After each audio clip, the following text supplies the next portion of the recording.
কুফা থেকে শত শত চিঠি হযরত হুসাইন রাদিয়াল্লাহু তাআলা আনহুর কাছে আসা শুরু করলো। হযরত হুসাইন রাদিয়াল্লাহু তাআলা আনহু মক্কা শরীফের হেরেম শরীফের ভিতরে ছিলেন। কোন কোন বর্ণনায় এসেছে 1200 চিঠি এসেছে, আর অধিকাংশ বর্ণনা মতে 150 চিঠি এসেছে।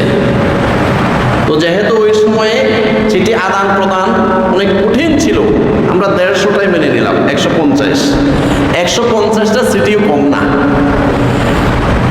হুসাইন রাদিয়াল্লাহু তাআলা আনহুর কাছে 150টা চিঠি এসেছে।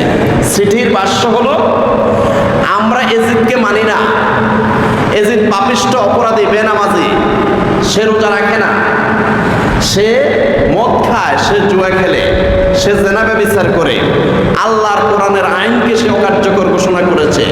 অতএব আপনি আওলাদে রাসূল, আপনি জান্নাতের যুবকদের সর্দার আল হাসান ওয়াল হুসাইন সাইয়্যিদা শাবাবি আহলিল জান্নাহ, আপনি আসেন, আপনি কুফাতে আসেন, আপনার বায়াত গ্রহণ করব, আপনাকে আমরা রাষ্ট্রপতি হিসেবে মেনে নেব। এখন হুসাইন রাদিয়াল্লাহু তাআলা আনহু চিন্তা করলেন, আমি এখন কি করি?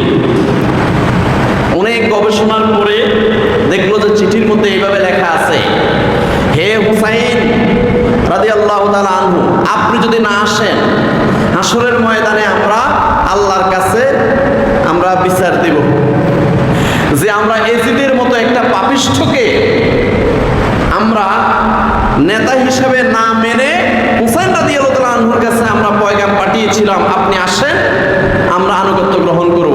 কিন্তু হুসাইন রাদিয়াল্লাহু তাআলা আনহু আসে নাই, তাই আমরা হাসরের ময়দানে এটা বিচার প্রার্থী হব। হুসাইন রাদিয়াল্লাহু তাআলা আনহু এই লেখাটা দেখে উনি চিন্তিত হয়ে গেলেন, আমি যদি আজকে কুফাতে না যাই, তাহলে তো হাসরের ময়দানে যদি আমার নামে তারা যদি মামলা দায়ের করে, আমার তো উপায় থাকবে না। এরপরে উনি কি করলেন, ওনার চাচাতো ভাই মুসলিম বিন আকিল রাদিয়াল্লাহু তাআলা আনহুকে পাঠাইলেন কুফাতে। মুসলিম বিন আকিল রাদিয়াল্লাহু তাআলা আনহুকে বললেন, আমার প্রতিনিধি হিসেবে তুমি আগে যাও,